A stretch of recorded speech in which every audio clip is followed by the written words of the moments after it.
인사말 좀 긴가요? 다시 한번 할까요? 기쁨입니다.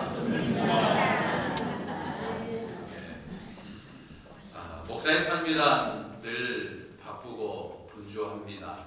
특히 주일이면 정신없이 하루가 지나갑니다. 그러다 보니까 정말 많은 교인들과 가장 많이 만나야 할 시간이 주일이면서도 오히려 실제적으로 교인들 한 분 한 분과 긴밀한 교제를 나누지 못하고 보낼 때가 많습니다. 하지만 저는 주일날이 되면 정말 할 수만 있으면 많은 교인들과 접촉하려고 노력을 합니다. 비록 짧은 시간이지만 짜투리 시간을 이용해서라도 저는 어떻게 해서든지 교인들과 말 한마디라도 더 나누려고 하고 또 손이라도 한 번 더 잡으려고 합니다. 사랑하는 성도 여러분, 여러분들도 교회 나와서 이렇게 이제 예배를 드리고 난 후에 그냥 돌아가지 마시고 목사와 말 한마디라도 그리고 인사라도 또 제 손이라도 한번 꼭 잡고 가시기를 바랍니다. 목사와 눈도장, 손도장을 찍어야 출석을 하는 겁니다. 믿으십니까? 아멘 안 하신 분들은 그래야 내 목사 같고 그래야 내 교인 같은 것이죠. 아멘이십니까? 우리 옆 사람과 다시 한번 인사하겠습니다. 꼭 목사님 손 한번 잡고 가십시다.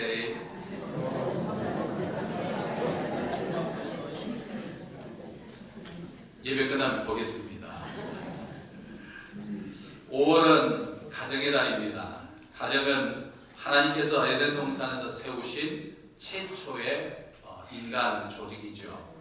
성경을 보면 하나님께서 우리 인간을 위해서 만드신 이 세 가지의 기관이 있음을 볼 수 있습니다.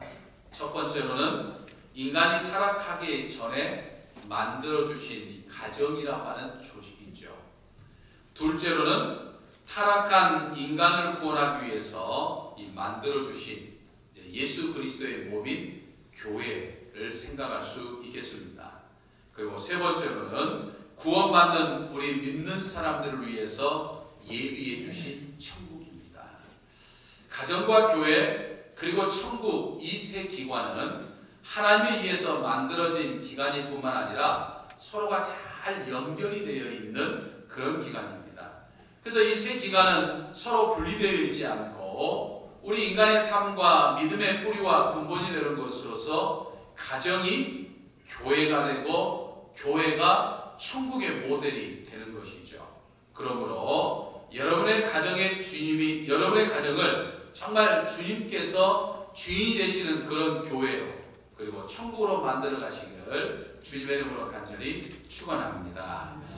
오늘날 우리 현대인들에게 있어서 가장 불행한 일 중에 하나를 꼽으라고 한다면 그것은 가정이 깨져가고 있다라고 하는 것입니다. 오늘날 현대사회의 위기는 가정의 위기입니다. 우리나라가 총체적인 난국에 빠져있고 여러가지 문제로 흔들리고 있는 것은 그 근본인 가정이 뿌리에서부터 흔들리고 있다라고 하는 것을 이 사회학자들은 이야기합니다.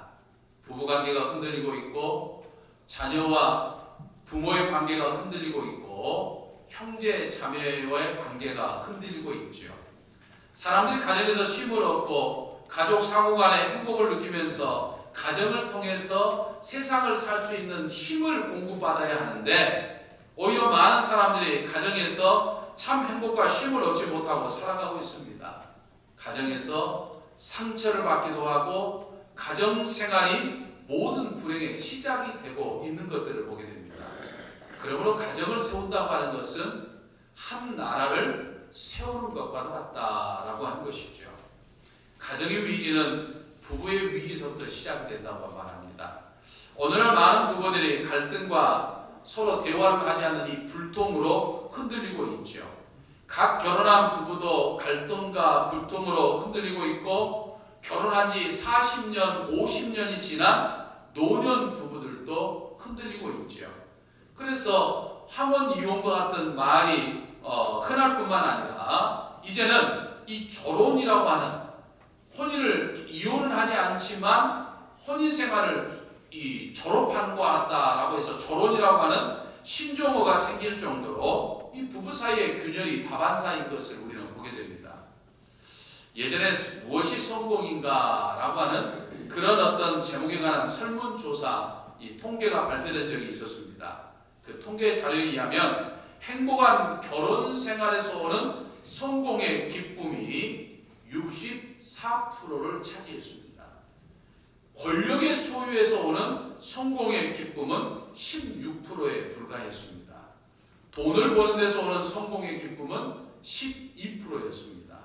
그리고 명예를 얻는 데서 오는 성공의 기쁨은 불과 8%에 불과했어요.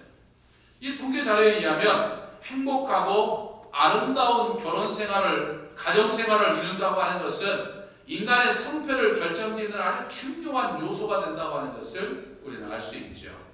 이렇듯 중요한 가정이, 행복의 센터가 되어야 할 가정이 점점 메말라가고 있다라고 하는 것이죠. 오늘날 우리나라뿐만 아니라 전 세계에 걸쳐서 이 가정의 신성함이 여지없이 무너져가고 있고, 그리고 수많은 가정들이 깨져가고 있는 것들을 우리는 주변에서 보게 됩니다. 이처럼 가정이 파괴되어가고 있는 것은 가정의 핵이라고 할 수 있는 이 부부의 관계가 깨져가고 있기 때문이다라고 하는 거죠. 그런 의미에서 오늘 우리 신앙인의 가정은 반석에 든든히 서가는 가정이 되어야 할 줄로 믿습니다. 무엇보다 우리 정읍제교에 속한 가정들은 정말 믿음을 통해서 믿음의 반석에서 든든히 서갈 뿐만 아니라 정말 가정이 행복을 만들어갈 수 있는 행복한 가정이 되어간다라고 하는 것이죠. 행복한 가정은 하나님의 뜻입니다. 그래서 하나님의 뜻을 이루기 위해서는 내 가정을 행복한 가정으로 만들어가야 한다라고 하는 것이죠.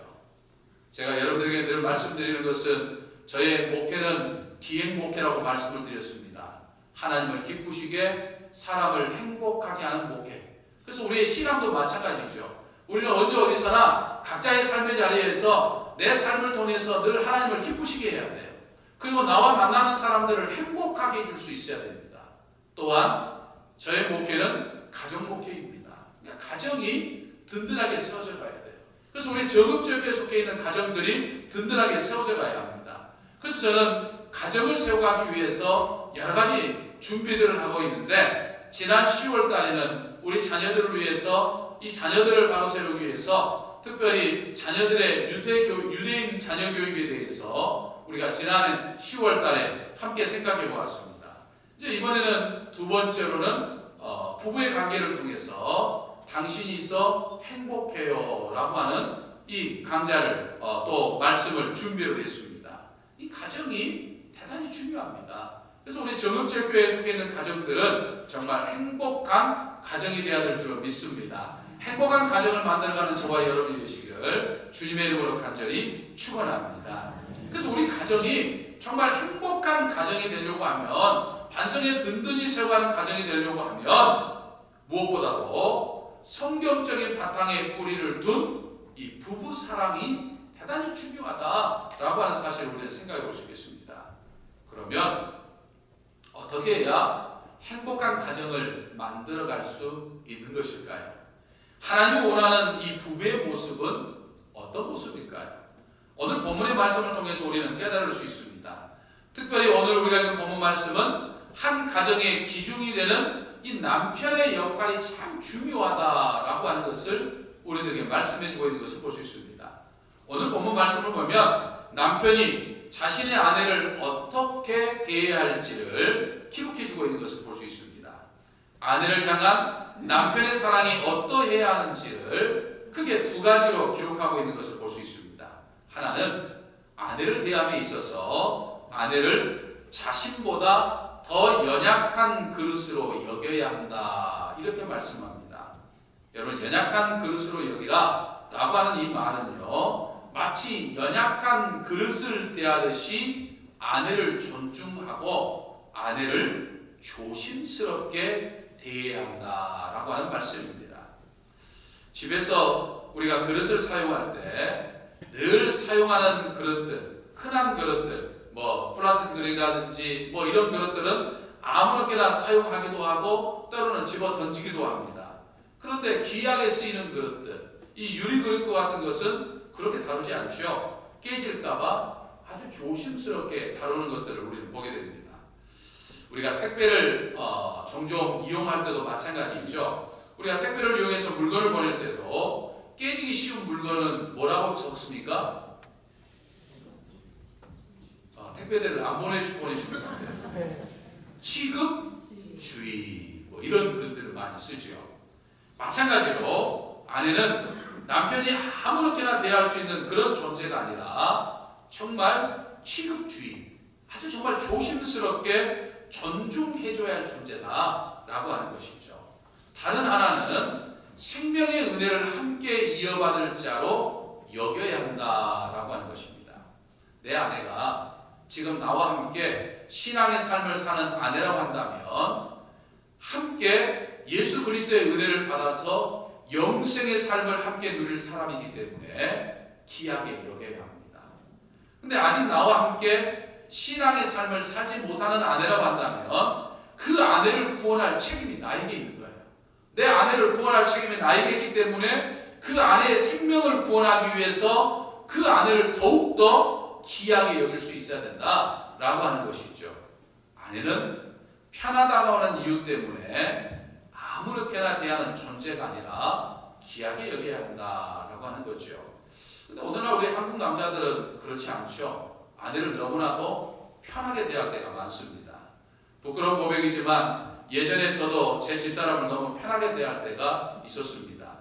지금은 조금 조심스럽게 대하려고 하지만 쉽지 않은 것도 사실이지만 예전에 제가 목회하면서 참 스트레스를 받거나 또는 교회 일 때문에 힘이 들거나 또는 교인들과의 이야기 속에서 교인들과의 관계 속에서 교인들의 말 때문에 속상할 때가 있지만 목사이기 때문에 그저 아무 말도 하지 않고 그냥 가만히 좀 참고 있다가 결국에는 어떻게 됩니까? 집에 가서 폭발을 하는 경우도 있어요. 마치 하풀이 하듯이 아내에게 퍼붓고 시간이 지나면 얼마나 아내에게 미안하고 또 속 좁게 미안하다는 말 한마디도 못했던 제 모습들이 생각이 납니다. 아내는 아무렇게나 대하는 존재가 아니죠. 늘 존중해줘야 하고 다른 사람을 대하듯이 조심스럽게 대해야 하는 존재입니다. 남편이 아내를 사랑하는 데는 두 종류의 사랑이 있다고 그렇게 이야기를 합니다. 하나는요, 이 애완견적 사랑이 있다는 거예요. 비인격적인 사랑을 말합니다. 애완견적 사랑이라고 하는 것은 지시한 대로 내 말을 잘 듣고 내 말에 복종하기 때문에 뭔가를 보답해주는 식의 사랑을 이야기하는 거죠. 애완견을 들면서 자 오른발 들어 왼발 왼손 그래서 들면 맛있는 거 하나 주는 것처럼 마치 내 이야기를 잘 들을 때 내가 원하는 대로 해줄 때 마치 보답해주는 식의 사랑을 이야기하죠. 자기 감정 위주의 사랑이죠. 자기 기분에 따라서 아내를 대하는 것이 달라지는 거죠. 오대산의 도인으로 불리면서 이 천국을 낭비하는 사람들이라고 하는 책을 썼던 이 박혜조 씨가 쓴 글 가운데 눈먼 채선은 채악을 낳는다라고 하는 글이 있어요.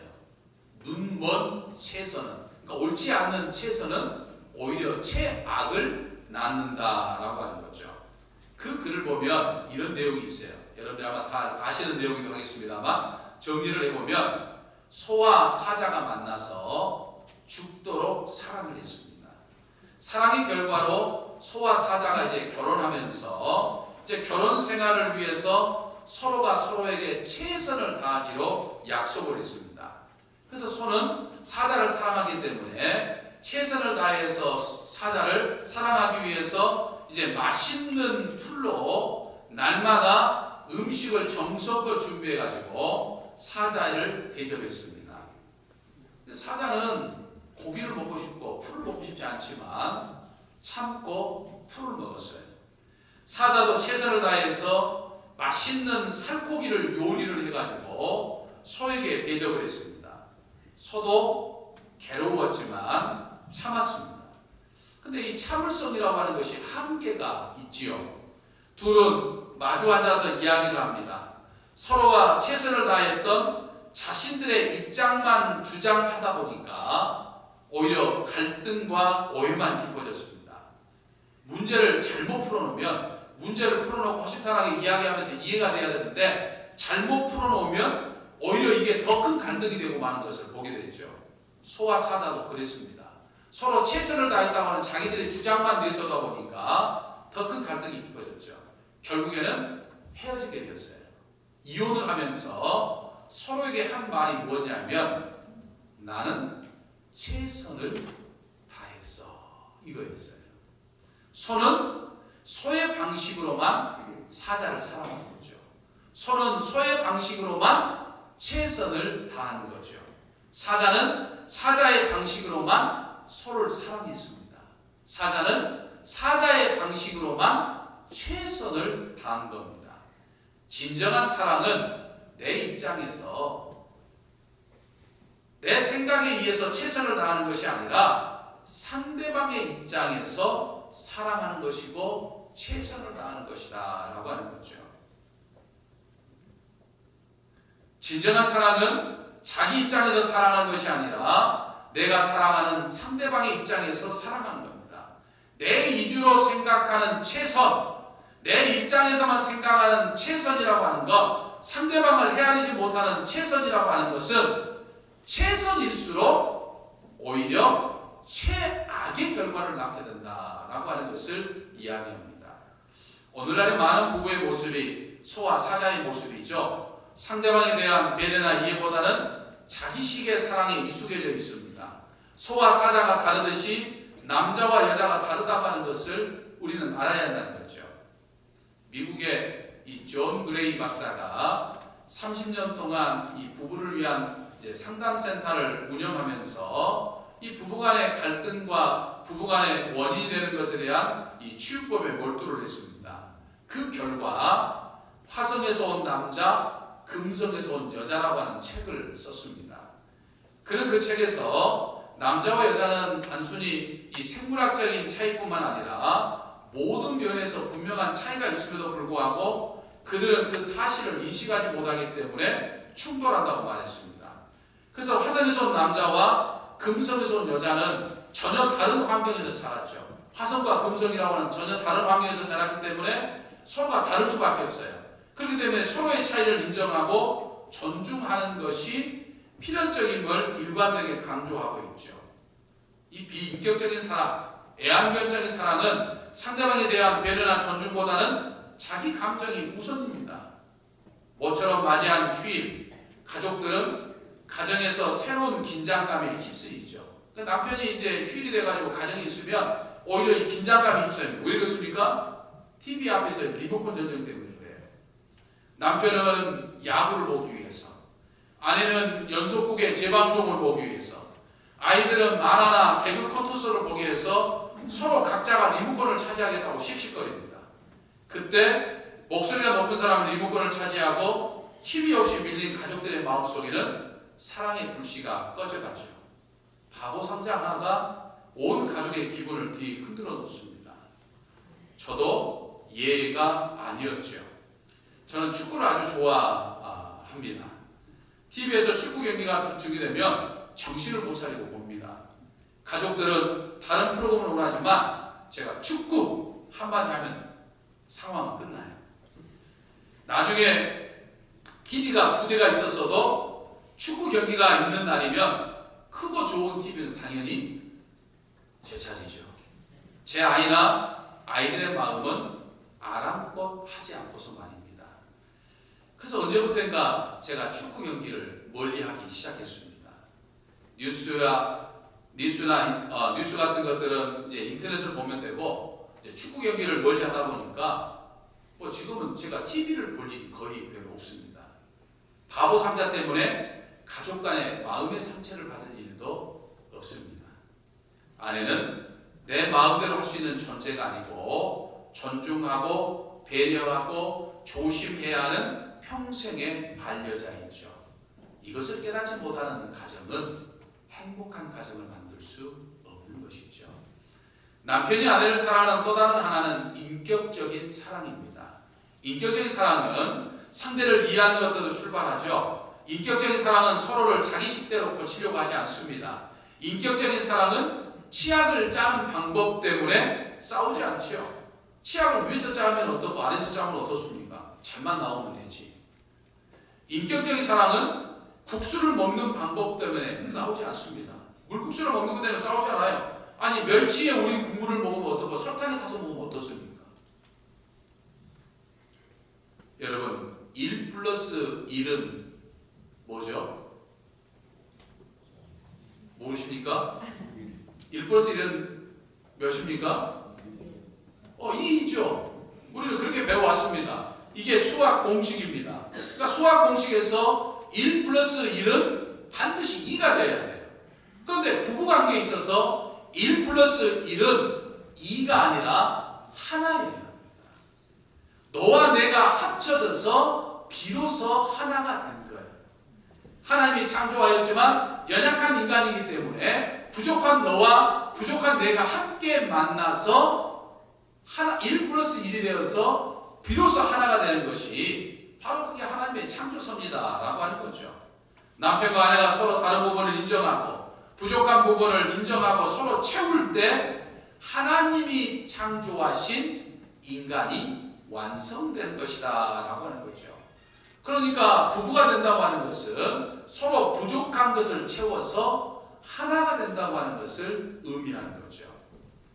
여러분 내일 5월 21일은 우리가 부부의 날이라고 이야기를 합니다. 21, 둘이서 2, 둘이서 1, 하나가 되는 날이다 라고 하는 거죠. 그래서 5월 21일은 이 부부의 날 위원회 사무총장 권재동 목사가 이제 둘이서 하나가 되는 그래서 행복한 가정을 만들자 이런 슬로건을 내걸고 1995년부터 이제 부부의 날을 위한 여러 가지 각종 행사를 해오다가 이제 2007년 5월 2일에 대통령에 의해서 이제 기념일로 지정되어 수도 했었습니다. 그러므로 우리는 행복한 가정을 만들기 위해서 5월 21일 이 부부의 날을 맞아서 둘이서 하나가 되기 위해서 1 플러스 1은 1이 되기 위해서 부부가 무엇을 할 수 있을까? 같이 무엇을 할 수 있을까? 라고 생각해 봐야 합니다. 그리고 함께 하는 시간을 보낼 수 있어야 합니다. 부부의 날을 맞아서 특별히 처갓집 다녀오기 또는 아내에게 선물하기 또는 근사한 저녁 함께 하기 또는 사랑의 편지를 쓰기 또는 영화 감상이나 또 함께 등산하기 또는 함께 취미생활하기 아내와 함께 남편과 함께 할 수 있는 것이 무엇인가 내가 생각하고 함께 하는 시간들을 보내는 거예요. 또한 내일 5월 21일뿐만 아니라 사실은 매달 21일이 부부의 날인 것을 생각하면서 부부가 함께 복된 시간을 행복한 시간을 만들어갈 수 있어야 됩니다. 그럴 때 우리의 가정이 정말 하나님이 원하시는 행복한 가정을 만들어갈 수 있다라고 하는 것이죠. 무엇보다도 또 자녀들과 또는 형제들과 함께 할 수 있는 그런 시간들을 우리가 정해놓고 만들어갈 때 지켜나갈 때 그때 우리 가정은 행복한 가정이 될 줄로 믿습니다. 오래전에 좋은 세상 만들기라고 하는 프로그램이 있었습니다. 할아버지 할머니들이 출연해서 꾸미는 프로그램인데 여러분들 기억이 나실지 모르겠습니다. 진행 중에 진행자가 이제 할아버지에게 어떤 글자를 단어를 보여주죠. 그러면 할아버지가 이제 할머니에게 그 단어를 이제 설명을 해주는 거예요. 그 할머니는 그 단어가 무슨 단어인지 모르지만 할아버지의 설명을 듣고서 이제 그 단어를 알아맞히는 그런 어떤 이제 게임이었습니다. 한 할아버지에게 천생연분이라고 하는 이 단어가 출제가 되었어요. 그래서 이제 할아버지가 할머니에게 이제 이 천생연분, 천생연분이라고 하는 것을 이제 알려줘야 되는데 너무나 쉬운 문제라고 생각을 했어요. 그래서 해심의 미소를 지으면서 할아버지가 할머니에게 향해서 말합니다. 할머니가 나 사이에 어떤 사이? 라고 말하니까 할아버지의 말을 듣던 할머니가 아무런 망설임이 없이 바로 대답을 하죠. 왼수! 이렇게 대답을 한 거예요. 기가 막힌 할아버지가 소리를 지었습니다. 아니 그것 말고 두 글자 말고 네 글자로 할머니가 나 사이가 뭔 사이요? 라고 이야기하니까 역시 할머니가 뭐라고 대답하지 아십니까? 평생 평생 왼수. 여러분, 그 누구도 평생 원수처럼 살기 위해서 만나서 결혼한 것 아니죠. 근데 결혼 생활하면서 가정 생활하면서 평생 왼수와 같은 삶을 사는 사람들이 참 많은 것들을 보게 됩니다. 그러나 오늘 부부주의를 지키는 우리 정읍제일교회 부부들은 서로 평생 왼수가 아니라 천생연분으로 만들어가는 행복한 가정이 되어야 될 줄로 믿습니다. 천국의 유업을 나눠 갖는 사람으로서 함께 이 믿음의 삶을 살아가면서 우리의 믿음을 내 사랑하는 자녀들에게 유업으로 나눠주면서 정말 행복한 가정으로 만들어가는 저와 그리고 여러분들이 되시기를 주님의 이름으로 간절히 축원합니다. 기도하겠습니다. 사랑의 아버지 하나님, 저희 가정이 사랑의 향기가 가득한 행복한 가정이 되게 하여 주옵소서. 그러기 위해서는 부부가 먼저 서로 귀하게 여기며 살게 하여 주옵소서. 둘이서 하나가 되는 부족하고 연약한 일과 부족하고 연약한 일이 만나서 온전한 하나, 온전한 일이 되는 그런 놀라운 역사가 저희 가정에서 일어나게 하여 주옵소서. 부부가 행복하여서 자녀들이 행복하고 가정의 모든 식구들이 행복할 수 있는 그런 가정 만들어가게 하여 주시옵소서. 예수님의 이름으로 기도하옵나이다. 아멘.